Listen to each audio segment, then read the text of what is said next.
guerras, né? Sim, Tá com a guerra sim. da Ucrânia, Sim. esse conflito no Oriente Médio.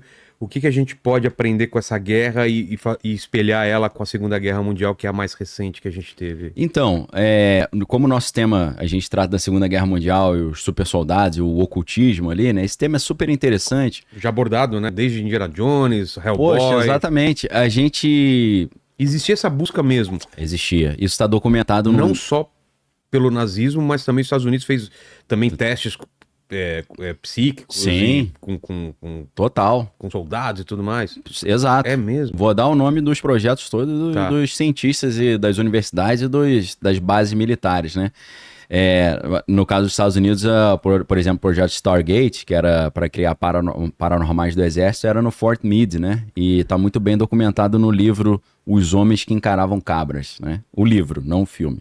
Porque encaravam cabras, que coisa específica. Então, o que aconteceu? Aí isso é anos 70, depois eu volto Tá. na Segunda Guerra Mundial.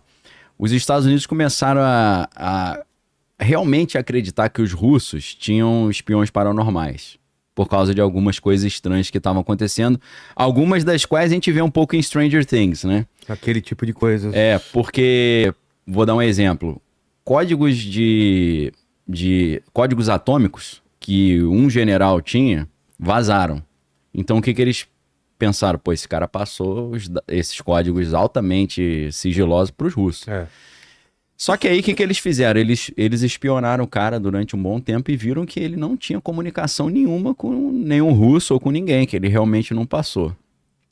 Uma galera começou a desenvolver uma teoria que pareceu muito louca na época, que eles falaram o seguinte: olha, eu já sei como os russos roubaram esses códigos. Os espiões paranormais russos acessaram o sonho do general e roubaram através do sonho dele. Tipo Inception. Tipo Inception do Christopher Nolan. Pra você ver como o Christopher Nolan brinca com coisa que tem fundo de verdade. Deve ser mentira, mas tem fundo de verdade, né? Então começou essa história. Aí, um cara que era o general Albert Stubblebine, que ele infelizmente falecido já, era general 3 estrelas do exército, ele comissionou um coronel chamado Jim Channon para pesquisar isso aí. Ele chegou para esse cara e falou: ó, eu vou te dar 2 anos para você se disfarçar e descobrir essa parada se é real. Aí beleza, o cara sumiu do mapa 2 anos, voltou, cabeludão, hippie, com a roupa toda estampada, paz e amor, né? Sim. Flower Power. E voltou com um documento desse tamanho chamado Batalhão da Primeira Terra. First Earth Battalion, ou o primeiro batalhão da Terra, melhor traduzindo. Ele falou: aqui tá tudo que eu descobri, como é que faz, o que eles fazem, como é que é o protocolo e tal, é só aplicar. Aí o cara falou: pô, mas como assim? Então eles começaram a pegar alguns paranormais. O primeiro que eles usaram foi um cara chamado Ingo Swann, é o nome dele, e eles começaram a fazer umas pesquisas num negócio chamado SRI, que é Stanford Research Institute. E o físico que era o responsável era um cara chamado, tá vivo ainda, Hal Puthoff. E nessas pesquisas, o que eles faziam? A ideia era a seguinte, ó, no prédio do outro lado da rua tem um armário com o número 13. Dentro desse armário, na gaveta 4, tem um desenho que a gente botou lá. O que tá desenhado nessa folha de papel? O cara tinha que descobrir. Aí, a maioria das vezes eles erravam. Às vezes eles acertavam. E aí os caras estudando esse Ingo Swann, eles perceberam que quando ele acertava, ele tinha uns tiques nervosos, assim, dava umas piscadas.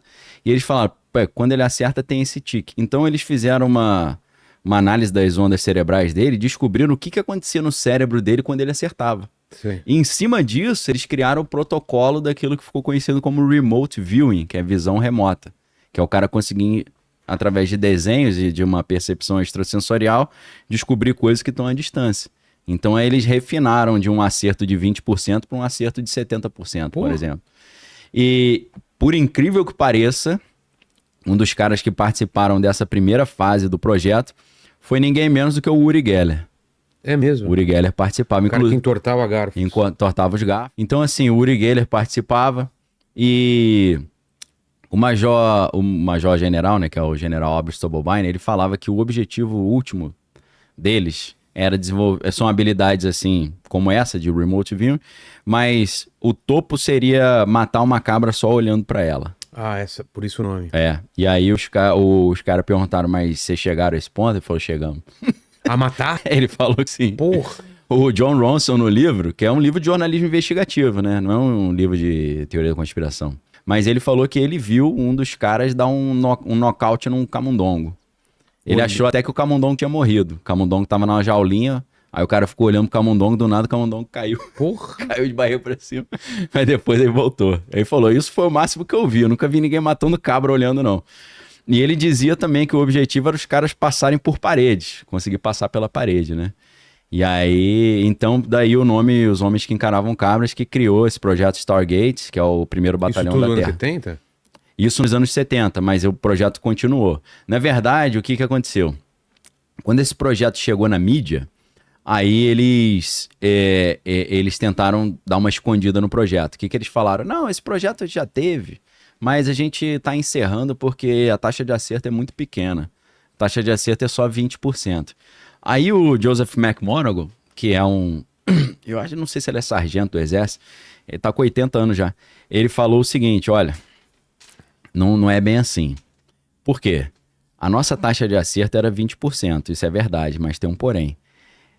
O que a CIA e a inteligência do exército, da Marinha e da Aeronáutica não conseguia resolver, assim, os casos irresolvíveis, eles passavam pra gente. Pro projeto Stargate. Ou seja, dos casos irresolvíveis, a gente resolvia 20%. Ah, tá. Que é uma taxa maravilhosa, não é não? Então, o que aconteceu? Eles fizeram o que no meio da inteligência chama um hangout limitado. Um limited hangout. O que é isso? Quando a mídia descobre uma coisa que não deveria descobrir, eles apresentam um pedacinho do negócio e falam, não, realmente existe essa coisinha aqui, e eles escondem o resto do projeto e mudam o nome e mudam o lugar. Entendi. Então, o que o John Ronson falou é que o projeto continuou, principalmente foi reavivado depois do dia 11/9/2001, lá em Nova York, né, das Torres Gêmeas, eles reativaram esse projeto. Então, dizem que esse projeto está em força total aí até hoje, já é a, sei lá, 10ª geração desses soldados paranormais aí. Mas é um projeto altamente classificado, né? Então, são grupos bem restritos aí. Mas hoje a gente tem documentação disso, né? Existem... O próprio livro do John Ronson, que é Os Homens que Encaravam Cabras, é uma boa documentação. E, na verdade, isso já... Aí, fazendo o link, isso já acontecia no contexto da Segunda Guerra Mundial, né?